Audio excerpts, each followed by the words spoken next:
oli ayinza okwebuuza lwaki Abannarwanda b'e Congo be babadde nnyo mu byentalo okwawukana ku balala. Ekyo twakyogera wiiki ewedde nti kubanga bw'obageraageranya ku bannaabwe be baasinga okuboolebwa mu kitundu omuzungu gye yabateeka.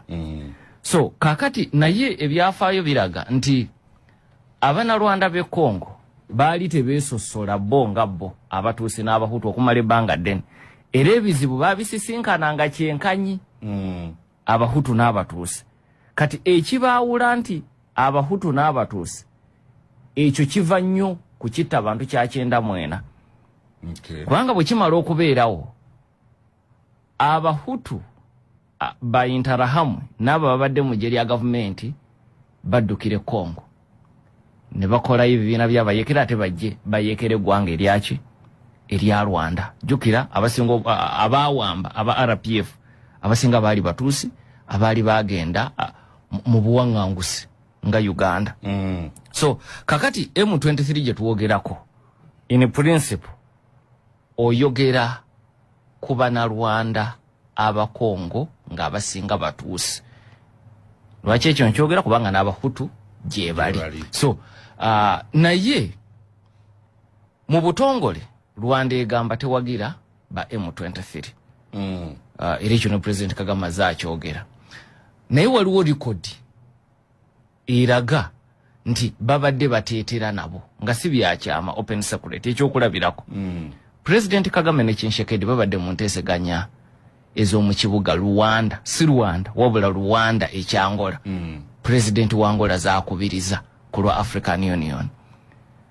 Lwe baasooka okubaako bye bakkaanyaako Kinshekedi ne Kagame, eggwanga lya Rwanda lyakkiriza mu ndagaano eyo okuggyayo abasirikale baalyo mu ggwanga lya Congo ababadde batambulira okumu ne M23. So tewali kubuusabuusa nti M23 eteetera n'ab'e Rwanda, naye nga bo aba M23 kitwale nti Bannarwanda ab'e Congo, kubanga Congo eyina Abannarwanda nga Uganda bwe balina, nga Tanzania bwe balina. Kati okusika kwabwe omugwa tebakkaanya na kujja kwa Kinshekedi owakalulu baani aba M23.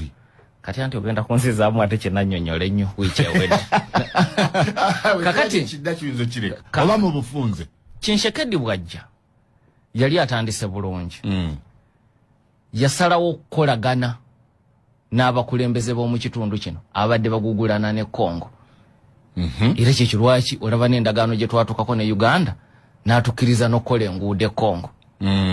Nakkiriza n'amagye gaffe ogendayo okunoonya ba ADF. Kagame ne Kinshekedi ne beekyaliranga n'okwekyalira ng'omukago gubasaza mu kabu.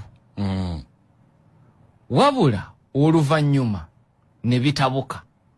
Bw'atuuka okuyita abasirikale okumuyambako okulwanyisa abaseketera gavumenti ye, yayita ab'e Burundi n'ayita ab'e Uganda, ab'e Rwanda n'atabayita.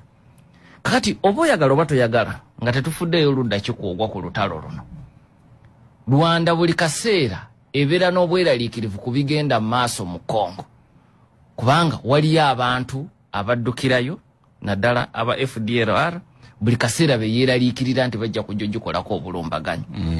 Kakati bw'oyita Burundi, jjukira Burundi ne Rwanda tebalima kambugu okuva 2015. Tebalimira ddala kambugu.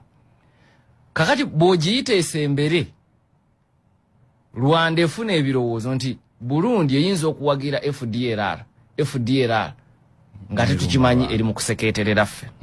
So kakati Rwanda yayina ensonga egyeraliikiriza ku kiki ekiyinza okuddako nga bano bagenze mu ggwanga erya Democratic Republic of Congo, yo nga mu equation eno tebagiyingizaamu. Era ne President Kagame byabiyogeddeko mu nsisinkano yabaddewo eya East African Community, William Ruto gye yakubiriza. So era ekyo kitutwala ne ku kiki ekiyinza okugonjoola ekizibu kya Congo. Ebimu ku biyinza okugonjoola ebizibu bya Congo tuyina okukkiriza nti tejja kuba mundu, kube mundu ebwatuse oba etokose mu Congo bukyabafuna bwetwaze. Tereetanga solution. Okwogeraganya kujja kuba kukulu. Okwogeraganya okwo kuyina okwetabwamu amawanga gano agaliranye eggwanga erya Democratic Republic of Congo.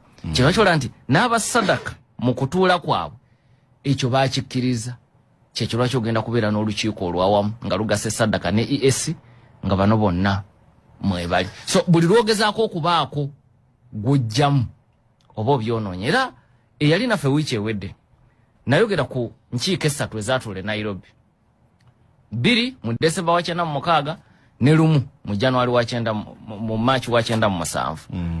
Nairobi 1, Nairobi 2 ne Nairobi 3 bwe zaatuuzibwa. Nti ekimu ku kyaleeta ebizibu mu nkuŋŋaana ezo naddala olukuŋŋaana olwasembayo olwokusatu mu March, balutuuza Daniel Toroitich Arap Moi alutuuza owe Kenya, Uganda ne Rwanda tebaayitibwa. Naye jjukira mu kiseera ekyo nga baali bateetera ne Kabila eyali akutte wansi ne waggulu ng'ayolekedde okuvuunika gavumenti ya Mobutu Seko Kuku Ngbendu wa Zabanga.